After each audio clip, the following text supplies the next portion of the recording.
Hey, hey guys, it's the International Student Guide, and welcome to our segment about preparing for interviews. Today, we are tackling how to tell the interviewer about yourself, or better known as the elevator pitch. Now, in a separate video, we'll discuss the details about the elevator pitch, but today we are going through the proper way and the improper way of telling your elevator pitch. So I have my beautiful beyond. I have my beautiful. I have my beautiful fiance behind the camera. She's gonna be my interviewer, and I'm gonna be the interviewee. Now everything matters, starting from your posture, the way you enter, the energy that you give, the feedback. Everything is critical. So pay keen attention to everything throughout the process. I will be pausing the video and giving feedback. So without further ado, let's get started. Hello. So here I failed to shake the interviewer's hand when I first came into the room. So you always want to shake the interviewers to show a sign of respect. Also, out of courtesy, please wait for the interviewer to give you permission to sit down. Depending on the person, they might find it disrespectful for you to sit down before they give you permission.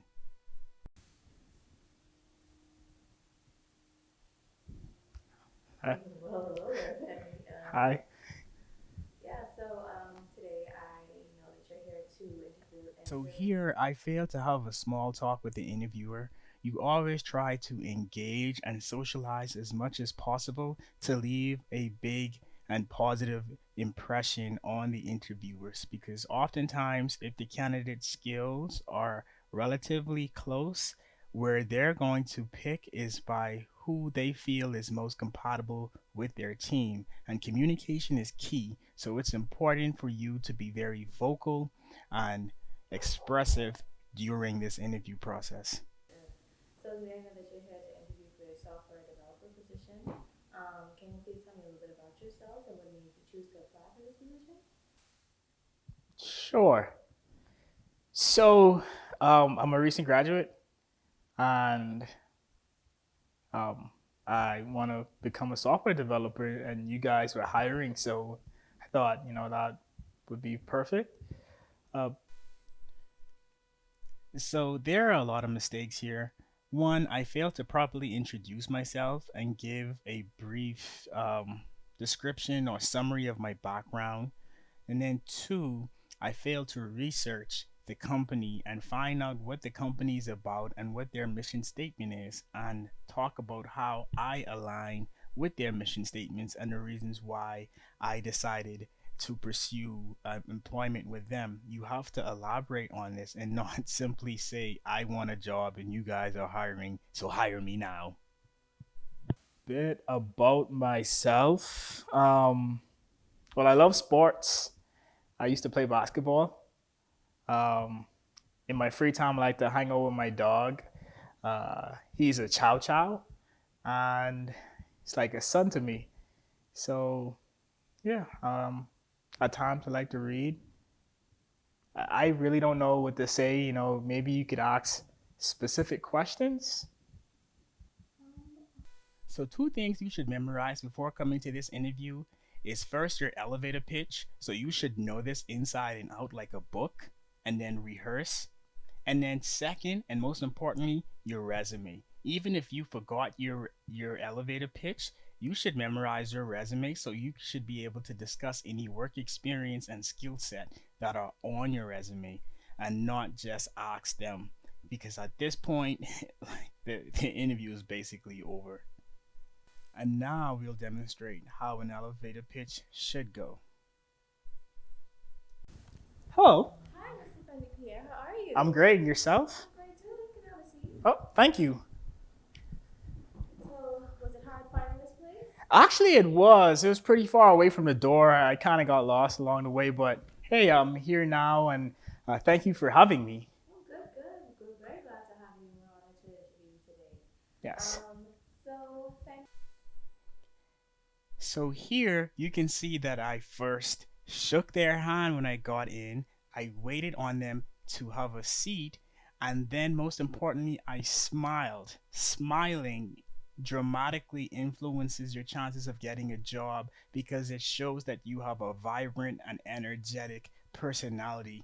No one wants to work with someone who's negative, and unfortunately, if you frown, that gives off that persona. I see that you recently graduated with your degree in software engineering, and I'd just like to know a little bit about, why you're interested in applying for this position and a little bit about yourself. Awesome. Right. So just to reintroduce, my name is Fenny Pierre. So we notice here that even though the interviewer earlier said my name when introducing myself, I still said my name. This is important, especially if you have a panel of interviewers. You always want to ensure that you are formally introducing yourself. I actually have my bachelor's in computer science, but this is minor detail. So I'm actually originally from the Bahamas. I initially studied architecture, and I had a change of heart to change my major when I spent a semester. So here we see me telling my background story from way before I actually studied computer science.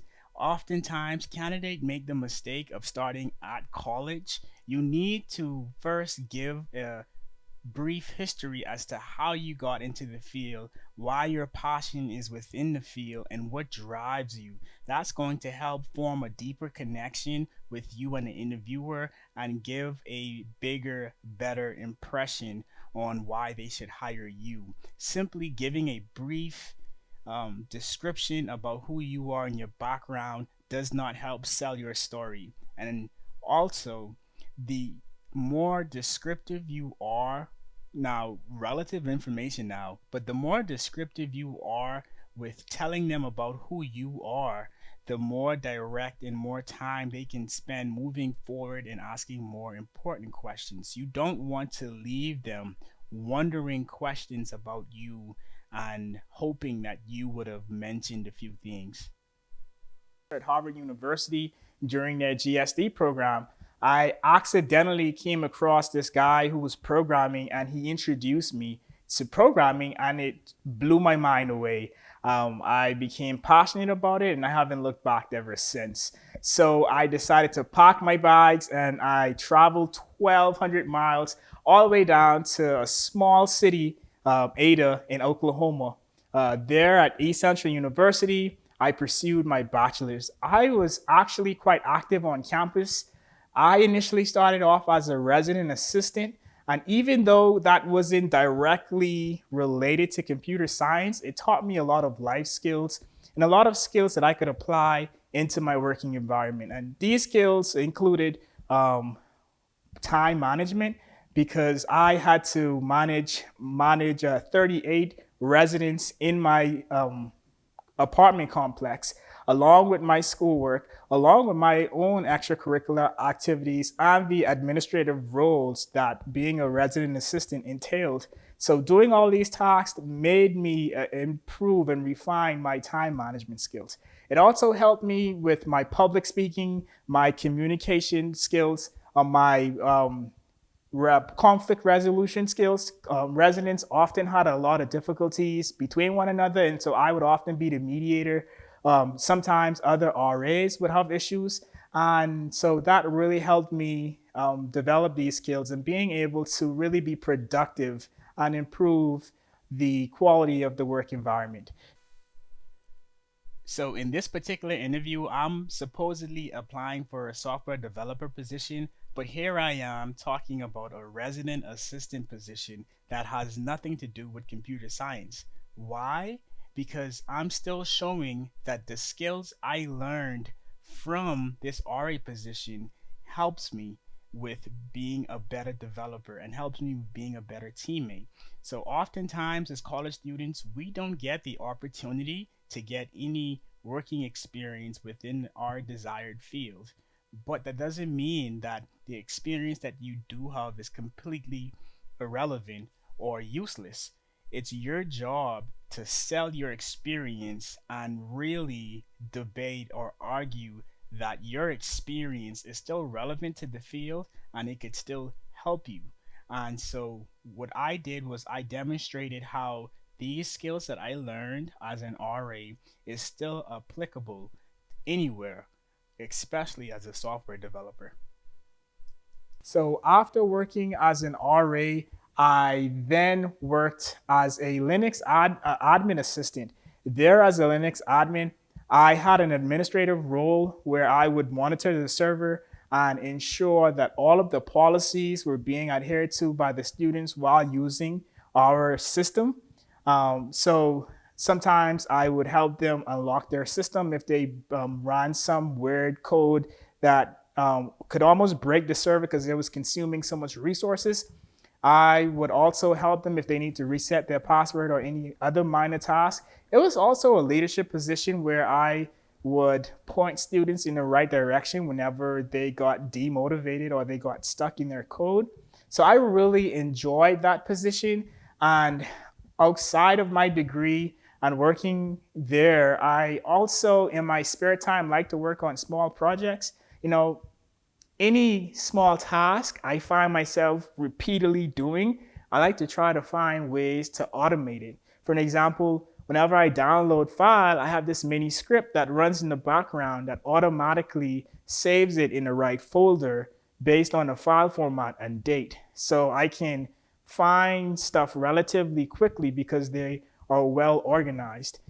So, another great way to supplement work experience are projects and research. If you have done any of these, elaborate on them, the process, the objective of the project that you've done to really extend and explain yourself because on paper you probably don't stand out as much as the other candidates. So, you being vocal and verbal, this is your chance to really sell your story, which could even change the narrative of where the interview goes because now they could possibly ask you questions on these projects that you've done, on your work experience that you've done, or you could even fall back on them to refer to these examples that you explained in your pitch during questions that they may have asked you, like, tell us about a time that you encountered a difficulty or used a particular skill.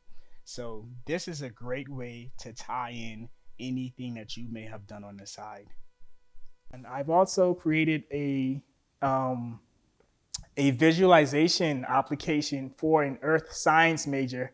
So they used it to create visuals on my predictions on weather data that they gave me. So that's really about me. I know it was quite a handful, but I really want you to get an in-depth idea of who I am. And I really love you guys. I've seen what you guys have done, but I would love to know more about you, the company, what you guys represent, and what you guys are looking for in your next candidate. And lastly, the closing statements. So, within the closing statements, you should give a final statement about you and who you are, and then elaborate on how you align with the company's interest. And then you want to flip the switch and ask the interviewers about the company and who they are and what kind of candidate that they are looking for. That's it, guys. I really hope you enjoyed the video. If you did, please hit that like button. It will really help with YouTube's algorithm. And stay tuned for more future videos. Thank you.